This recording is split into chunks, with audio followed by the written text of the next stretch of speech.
Hey guys, welcome to the High Ticket Coaching and Consultant Strategy and Growth Show. So my name is Exodus Justin, and if you're watching this interview anywhere else but within our private Facebook community called High Ticket Client Attraction Insider Circle, definitely come check us out. We definitely love to have you. I think over the past few days, we recently surpassed 7,000 members. So again, if you're a coach, consultant, or service provider, and you haven't come join our community, definitely come check us out. So today, I want to introduce you to one of the members, another one of the members of our community, Lynda Sunshine West. Welcome, Lynda. Hello. How are Hi. you doing? Good. I'm excited to be here. It's been a while as, trying to coordinate the schedules and making this happen, but here we are making it happen. I love it. Thank you. Yes. So tell me, is Sunshine your real middle name? Great question. That's usually the first question I get asked. And no, it's not. I like to say it's not my given name, but it was Mhm, my given name mhm. because I wasn't born with that name, but people gave me that name. It was about 2 years ago when just suddenly, randomly, 4 or 5 different people called me Sunshine. And I was like, why are they calling me Sunshine? And, they just said, well, you're just always bring sunshine wherever you go. And I didn't realize that I hadn't done that for most of my life until about 2 years ago. Mhm. So I went ahead and changed my name to Lynda Sunshine because of that. Now I own it. Yes, it's mine for the Yes, taking. that's right. Exactly. Love it, love it. Okay, good. And so tell us, what is that you do? Well, I'm a collaboration strategist, and what I love to do, I believe in collaboration and cooperation over competition, and I Mhm, love bringing people together in communities. So whether it's through podcast interviews or through book collaboration books, because actually I just launched today my book Momentum: 13 Lessons from Action Takers Who Changed the World, and that was my first collaboration book that I spearheaded the whole thing. And I was like, I love this so much. I loved bringing everybody together. Today we did a launch party and it was just absolutely amazing. And I just get this amazing, the synergy and the energy that I gain from others, And so I wanted to bring them all together. And after that, I was like, I'm just going to do this more and more and more. So I'm writing collaboration books. I have a podcast that I've interviewed people for. I'm, getting ready to launch, by the end of this year. And then, doing video interviews. I have a magazine that's in the, gets out there in the forefront. And then I have, just a lot of things going on. I mhm, love bringing people together and sharing your story with the world, mhm. because I found that the more I shared my story, the more it helped me to grow and to change. But then it also inspired others to grow and change as well. Right. And it's just something so fascinating about being able to, whether just share that story and seeing how just one story could basically affect someone, change the whole trajectory of their life, right? Yeah. Oh my gosh. When I met the founder, creator and founder of the Make-A-Wish Foundation, Frank Shankwitz, he was speaking on stage at an event. And at the very end, I think he spoke for about 20 or 25 minutes. He Mhm, told his story of how he created the Make-A-Wish. And at the very, very end of his talk, he said, if I can do it, everyone can be a hero. And so just like you're saying, his mhm. 20-minute story, yes, this is the Make-A-Wish Foundation, but it didn't start, having helped over 500,000 kids. It started with one wish. And it was like this idea that, if I do this, then I can make a difference in somebody's life. And it turned into this ripple effect, like you're talking about. It's his story. His story inspired me to keep going. His story inspired me to say, whoa, I'm no different than anybody in this room, except I took a different path. I'm starting later. Like I started blooming at 51 years old. So we're never too old to start. And it's the stories that we hear from others that inspire and motivate us to take action in our lives. Awesome, love it, love it. So, what's your backstory? How did before you got into this realm? What did you do? Well, my backstory is I grew up in a very volatile, abusive, alcoholic household. My dad was just like always throwing things and, hitting my mom. And what ended up happening, I of course didn't realize this at the time, but I ended up becoming a people pleaser because of my fears. I had so many fears around saying something or doing something that would make somebody mad. So instead, I turned the other way and I just made sure I pleased everybody. I did my best to please everybody. And what ended up happening is I found myself becoming the yes person. Yes, yes, yes. While I was also getting stepped on myself because I didn't know how to put a stop to it. I didn't know how to say no, because if I said no, they might not like me. So it was all around people pleasing. Well, when I was 51 years old, I was working for a judge in the Ninth Circuit Court of Appeals, which in my line of work, that was the highest position I could have in the entire United States without moving to Washington, D.C. I'm in San Diego. I wasn't about to move there. So I was doing this job and I was driving to work. I was just like, God, I just hate my job. Just hate my job. And I worked really hard to get to that position just to end up there. And I hated it. And by the way, by that time, it had been 49 jobs. Like that was my 49th job. And I was driving to work that day. I was like, I just hate it so much. What is the purpose? Like, what's the purpose of this planet? What's the purpose of life itself? And what is my purpose on this planet? And I was just mad at the world. I was 51, driving to work, mad at the world. What happened is I got to work, I got on Facebook, and I saw this message from a woman. It said, and I didn't know her. It said, I'm a life coach. I took some time off. I decided to come back into it, and I'm looking for 5 women who want to change their life. And I immediately just raised my hand. I was like, I'm in. I don't know who you are, lady. I don't know how much this costs, but I'm in, because I was so angry with the world. I was ready to change my life. And I did. I raised my hand, I paid the money, and I worked with her for 5 months. And it literally was the most impressionable, important 5 months of my life. I went into it with a completely open mind, open to change, and I was changing on a daily basis.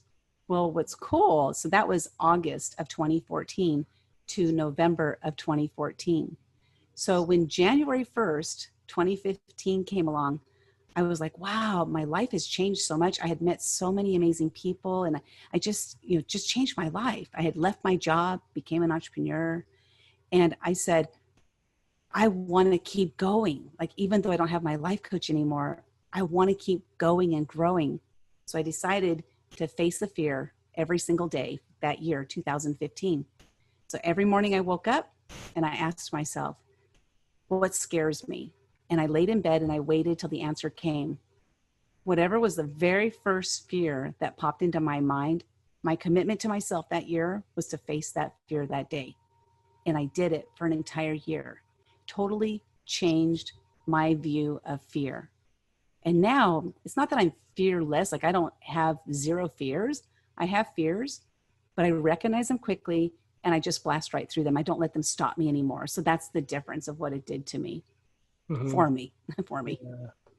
Awesome, powerful stuff. I love it. I love it. That's so cool. And fear is one of those things where it's almost like when, especially someone who's been sitting on the sideline for a long time, and you see, and they know they want to do something, but that fear, that invisible thing that's really not real in the first place, but it just keeps them so stuck. And it's amazing to hear your story, how you said for an entire year, you just face that fear, right? So most people never even, they try to face it maybe once or twice, but you face it for an entire year. And up until this point, I'm sure you're still doing this, right?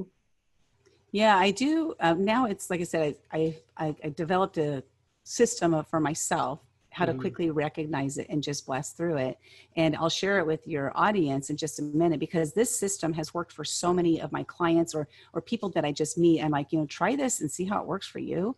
And it's worked for so many people that they too are now breaking through fears quickly because of this system that I created.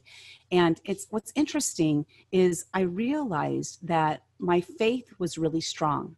It was my faith that kept me going. It was my faith that helped me to break through those fears. So there's acronyms like FEAR, face everything and run, face everything and rise, false evidence appearing real. And so I came up with my own acronym, and that is faith erases anxious reactions. Because fear is nothing more than anxiety of future, anxiety of the unknown. We don't know what's going to happen, but we're like projecting into the future, the fear that's going to come up. And so I created that because I found that when my faith was strong, my fear was weakened immediately. So I'll just share really quickly this process that you can go through to break through fear quickly. And that is that, like, let's say, for example, you have a situation that you're facing and you're starting to feel yourself, have anxiety or fear about it. Maybe it's in your stomach, your throat, maybe your hands are, shaking, or palms are sweaty or what have you. And then you just ask yourself this question: if I do this thing, whatever it is, if I do this thing right now, will this adversely affect my life 1 year from today? And most of the time, your answer is going to be no. And so then you ask yourself, if I do this thing right now, will this adversely is the key word here, because it's not about affecting your life. It's about adversely affecting your life. Will this adversely affect my life 6 months from now? And you ask yourself the full questions over and over and over again. And what I've discovered is that the majority of the time, about 99% of the time, my answer will be no, leading all the way up to 5 minutes from now. If I do this thing, will it adversely affect my life 5 minutes from now? Even if it's yes for 5 minutes, I'm like, I'm doing it. And I don't think anymore. Now I don't have to go through that process one step at a time anymore, because now it's just, I just go to, will this adversely affect me in a minute? No, and do it. So it's like, that's my mantra. And it has helped so many people to break through fears. Yeah, powerful stuff. And thanks for sharing as well. So, because I could definitely see how if someone has been struggling with that fear and using this as maybe a morning routine or some type of ritual, or you just practice it over and over again, you get good. And next thing you know, you're out there doing some amazing, achieving some amazing stuff, right? Yeah. Yeah. And fast. That's what's cool about it. No more Yeah. waiting, no more wondering, no more worrying, no more fretting over it. Just do it. Just do it. Yeah. Love it. Love it. And you referred to yourself as a collaboration specialist, you said? Strategist. Yeah. Strategist. Okay. How did you come up with that? How did you figure out that was your superpower? Well, somebody else actually figured it out for me, which was cool, because I do listen to my mentors. And, so I was talking about some of the things I had planned, the different things I wanted to do, whether it was putting it together, the collaboration books, or like doing podcast interviews. I just love sharing people's stories. I love hearing people's stories. And I was sharing with you before we got on here that, I've interviewed hundreds of people, and it's because I'm very curious. People used to call me nosy, but I'm like, no, I'm not nosy anymore. I'm curious now.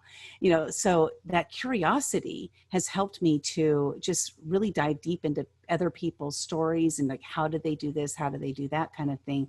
And what ended up happening is through that process, I found myself connecting people, so I became a connector that, oh, wow, awesome. This is what you're doing. This is what you want to do. I know somebody who can help you with that, or somebody that you can help with what you're doing. And so through that connection points is where it's kind of like collaborating. It's just another form of collaboration with other people. So she was like, you're a collaboration strategist. You're just bringing people together all the time and helping them to collaborate with each other, as well as collaborating with you. And I'm like, sold. I love it. I'll take it. Yeah. Yeah. Awesome. Love it. Love it. And that's so powerful as well too. Even just like with this show where I started it about 2 months ago. And at first, I really didn't know anyone or whatever. I started in one interview, then two, they turned into 5, then 10, 20, and 30.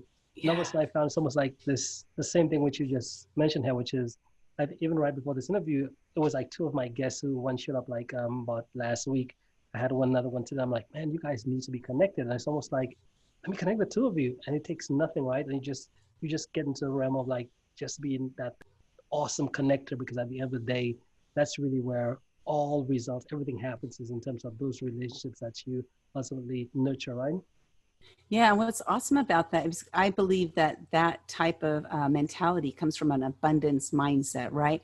Because I'll say, like, before I was in the entrepreneurship, when I was working in a corporate job, there was really like backstabbing. There was, dog eat dog, like, I'm going to do what I can to get to the top. I'm going to step all over whoever I can.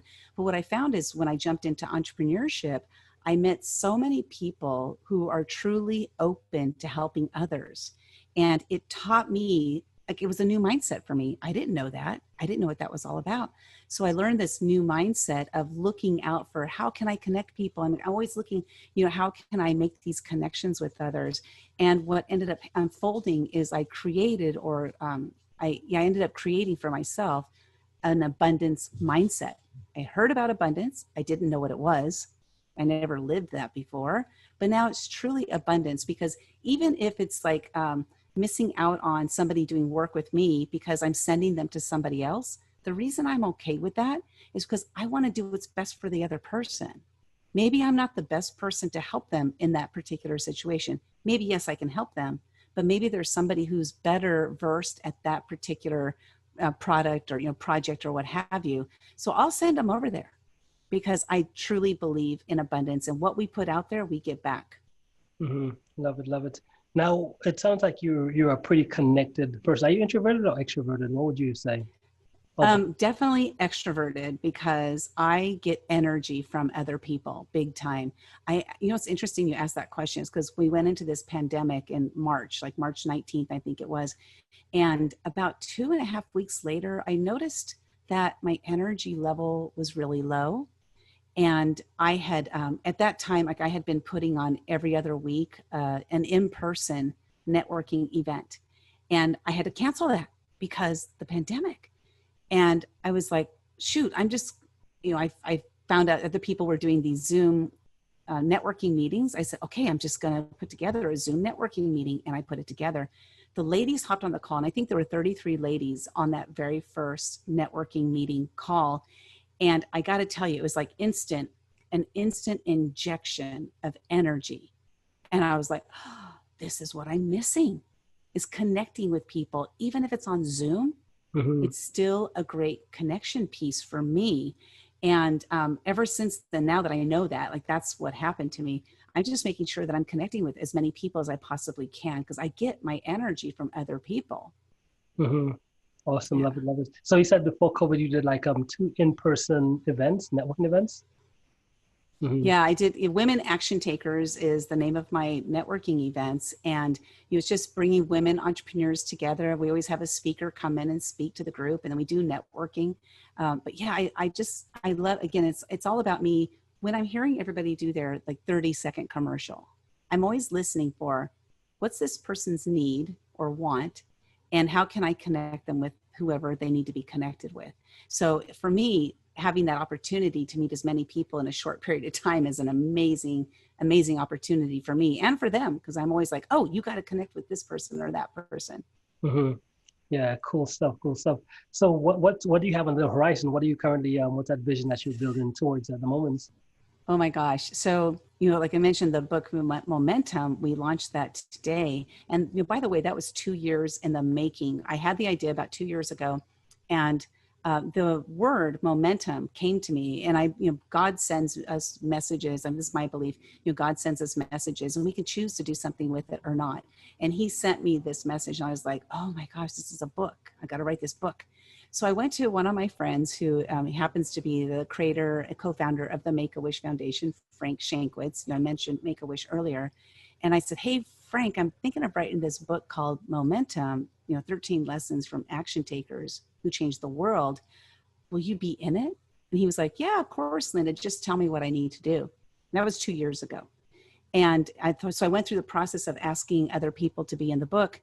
And I was like, oh my gosh, I have a book. I have to write it now because I have other people who are interested.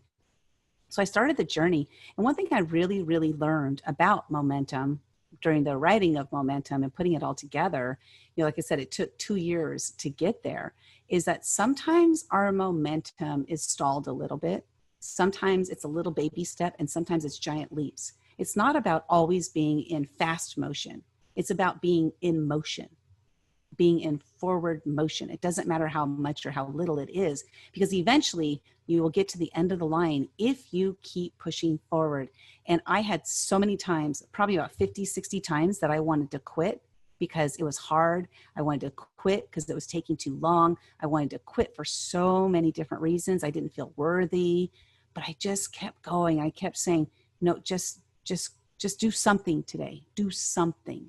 And I just kept chipping away at it. And here we are with the launch, So the lesson for everybody is don't give up on yourself because you don't think you can do it, or don't give up on whatever it is your dreams, passions, visions are, because you can have the end result if you keep moving forward. If you stop or quit, you're not going to have the end result. Yeah, So yeah, yeah.